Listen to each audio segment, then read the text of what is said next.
എല്ലാവർക്കും മമ്മാസ് മലയാളി കിച്ചണിലേക്ക് സ്വാഗതം. ഇന്ന് നമുക്കിവിടെ പൂ മുറുക്കുണ്ടാക്കാം. അതെങ്ങനെയാണ് ഉണ്ടാക്കുന്നതെന്ന് നോക്കാം.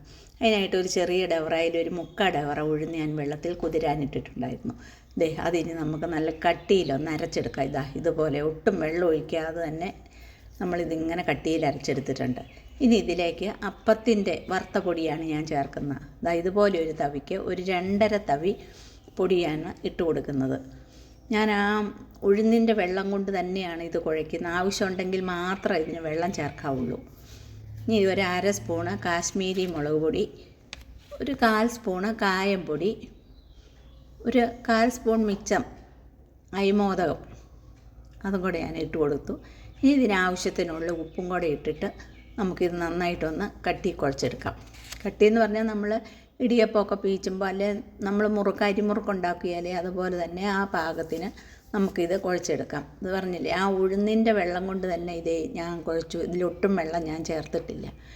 ഇനി ഇത്തിരി എണ്ണ അത് പുറമേ ഉണങ്ങാതിരിക്കാൻ ഇത്തിരി എണ്ണ അങ്ങ് തൂത്തിട്ട് നമുക്കിതൊരു 10 മിനിറ്റ് ഒന്ന് മൂടി വയ്ക്കാം. ഒരു 10 മിനിറ്റിന് ശേഷം നമുക്കിതെടുത്ത് പീച്ചെടുക്കാം. അത് നമ്മൾ ഇടിയപ്പത്തിൻ്റെ അച്ചാണ് എടുക്കുന്നത്. ആ ഇടിയപ്പത്തിൻ്റെ അച്ചിനകത്ത് എണ്ണയൊക്കെ പുരട്ടി നമ്മൾ ഇടിയപ്പം പീച്ചുന്ന പോലെ തന്നെ ആ മുറുക്കിൻ്റെ ആ ചില്ല് തന്നെയാണ് ഞാൻ ഇതിനകത്തും ഇടുന്നത്. എന്നിട്ട് വാഴയിലക്കകത്താണ് ഞാൻ വാഴയില പുരട്ടിയിട്ട് പീച്ചുന്നത്. എന്താണെന്ന് വെച്ചാൽ അതാണ് ഏറ്റവും എളുപ്പം എണ്ണയ്ക്കകത്ത് എടുത്തിടാനായിട്ട്. ഇങ്ങനെ ഞാൻ പീച്ചിട്ടിട്ട് ഞാനൊരു പൂവിൻ്റെ ഷേപ്പിലാണ് ഞാനിത് ഉണ്ടാക്കുന്നത്. കണ്ടോ, നല്ല ഭംഗിയാണ്, നല്ല സ്വാദുള്ള മുറുക്കാണിത്. നമ്മൾ അരി മുറുക്കുണ്ടാക്കുന്ന പോലെ തന്നെയാണ് ഞാൻ ഷേപ്പ് പൂ പോലെ ഉണ്ടാക്കിയെടുക്കുന്നതെന്ന് മാത്രം.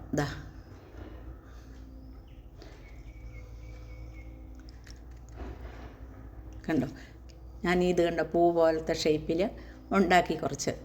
എണ്ണ ഞാൻ ചൂടാകാൻ വേണ്ടി അടുപ്പത്ത് വെച്ചിട്ടുണ്ടായിരുന്നു. ഇനി ഇതിലേക്ക് ഇലയെന്നാകുമ്പോൾ ഞാൻ പറഞ്ഞല്ലോ എടുക്കാൻ എളുപ്പമുണ്ടെന്നതുകൊണ്ട് ഇലയെന്ന് കൈക്കകത്തോട്ട് ഇങ്ങനെ എടുത്തിട്ട് എണ്ണയ്ക്കകത്തോട്ട് ഇട്ടാൽ മതി. അപ്പം നല്ല എളുപ്പമാണ്.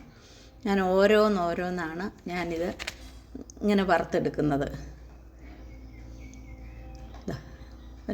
കണ്ടോ, ഒരു കളറൊക്കെ മാറി ഒന്ന് മൂത്ത് വന്ന് കഴിയുമ്പോൾ നമുക്കത് കോരിയെടുക്കാം. ഇങ്ങനെ നമ്മൾക്ക് ഉണ്ടാക്കി വെച്ചത് ഞാൻ ആ പൂ മുറുക്ക് മുഴുവനും ഞാൻ ഉണ്ടാക്കിയെടുക്കുകയാണ്. ഇനി ഞാൻ വേറൊരു ഷേപ്പിലും കൂടെ ഇതുണ്ടാക്കുന്നുണ്ട്. ഇതിപ്പോൾ ഇങ്ങനത്തെ ഒരു ഷേപ്പല്ലേ ഞാൻ ചെയ്തത്. ഇനി ഞാൻ വേറൊരു ഷേപ്പ്, അങ്ങനെ 2 ഷേപ്പിൽ 2 സൈസ് പൂ മുറുക്കാണ് ഞാൻ ഉണ്ടാക്കുന്നത്. അതിനുള്ളതാണ് ഞാനിപ്പോൾ ഈ മാവ് പീച്ചുന്നത്.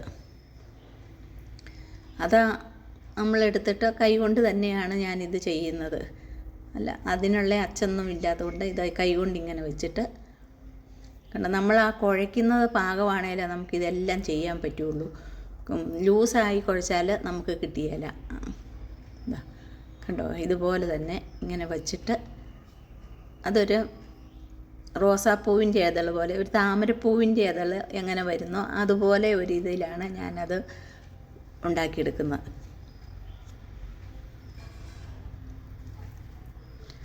ഞാൻ അതിൻ്റെ മുകൾ ഭാഗം മാത്രം ഒരു ലേശം ഇതാക്കുന്നു. അങ്ങനെ ഇങ്ങനെ 2 സൈസിൽ ഞാൻ ഇത് മൊത്തം വറുത്ത് കോരിയെടുക്കാം.